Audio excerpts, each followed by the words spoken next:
بسم اللہ والسلام علی رسول اللہ۔ ایک سوال ہمارے دارالفتاء میں بہت ہی زیادہ آ رہا ہے اور سوشل میڈیا پر یہ روایت بہت ہی زیادہ پھیلائی جا رہی ہے، واٹس ایپ پر، سوشل میڈیا پر، کہ رمضان شریف کی خوشخبری دینے سے جنت واجب ہو جاتی ہے۔ تو اس حوالے سے کیا حکم ہے؟ تو یاد رکھیں، یہ بیان یہ کیا جا رہا ہے کہ یہ حدیث مبارکہ ہے کہ رمضان شریف کی خوشخبری دینے سے جنت واجب ہو جاتی ہے۔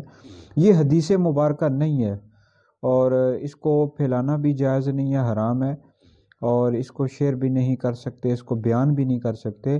اور نبی پاک علیہ الصلوۃ والسلام کی حدیث مبارکہ کا مفہوم ہے کہ جو بندہ جان بوجھ کر میری طرف جھوٹی حدیث بیان کرے، جھوٹی بات منسوب کرے، وہ اپنا ٹھکانہ دوزخ میں بنا لے، مفہوم ہے۔ تو بہرحال یہ روایت اور یہ حدیث مبارکہ نہیں ہے کہ جو رمضان شریف کی خوشخبری دے سب سے پہلے اس پر جنت واجب ہو جاتی ہے۔ تو یہ حدیث مبارکہ نہیں ہے اور نہ ہی اس کو پھیلا سکتے ہیں۔